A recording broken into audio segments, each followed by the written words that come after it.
So from our tri-meet on November 14th, taking a look at Miles over here in lane 4. I'm going to play the whole 100 straight through, and I'll go back and kind of break it down piece by piece after we've watched it one time uninterrupted.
All right, so final time of 58.4, about a half a second drop for you.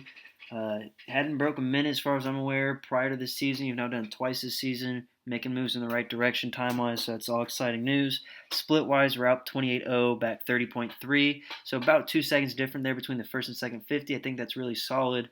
You've actually been splitting your races really well this season as well. I mean, the backstroke's almost like even split, and then this is about how you want to split it, so well done certainly on that front.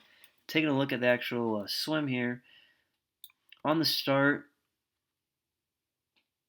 So I'd like to see you really engage the blocks with all your fingers in front, like getting a good grip of it. Doesn't mean you need to flex on the blocks, but just get it slightly lower. Considering you're the tallest person on the team, it's actually kind of surprising that you have a really good position on the blocks relative to everybody else. I mean, the hips are nice and high, these legs are extended, and the what you kind of look for is having this head lower than the hips, which you certainly have. I'd like to see you relax the neck a little bit. Right now you're looking straight down at the water. Relax the neck, have this head looking a little bit back here towards the wedge. All right, buzzer goes off. You're certainly the slowest off the blocks. But we got to work. That's simply a reaction time thing. You notice here the first thing to react are your arms and your legs, which is great. Your head doesn't really do a whole lot. It just goes right where it needs to go. Arms get in a tight streamline, so you don't engage the blocks, which you weren't really set up to engage the blocks. The arms just go straight into a streamlined position. If you're not going to engage the blocks, which 100% you need to, but if you're not going to, at least you get into a streamlined position here, a nice position with your upper body here, and then you hit the water, legs stay together. General pretty clean entry right there. So we break out, you keep a nice high tempo throughout the race. You're kicking really hard throughout the race. I notice you don't swim a perfect straight line over the race. You kind of are on that lane line. Now you're circle swimming. You're coming over here to this lane line. So you got to keep in mind, like, you're used to circle swimming all practice every day. It's your habit. But when you get to a race, you got to swim straight. You got to swim a straight race. It doesn't matter exactly where it is in the lane per se, but ideally it's straight down the middle of the lane, and it's a straight line for 100 meters. Taking a look at the actual stroke, let's kind of back up here on this portion. So notice here, where are you?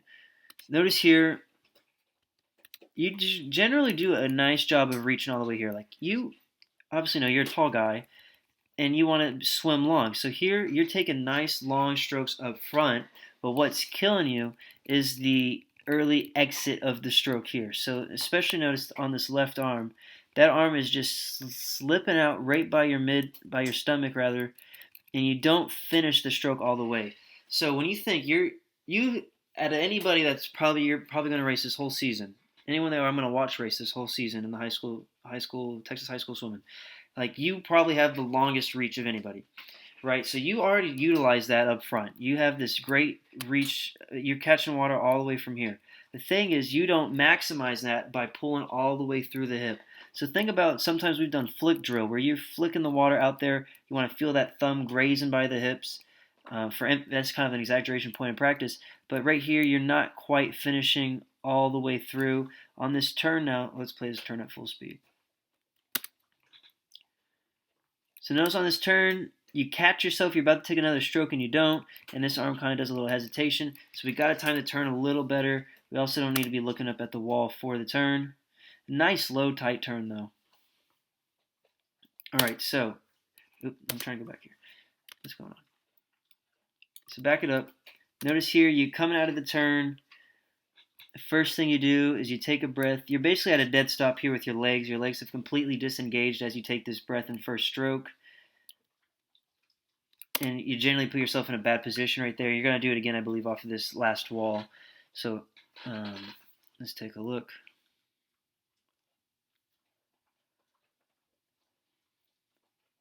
That turn was a little bit slower, but still a nice low tight turn.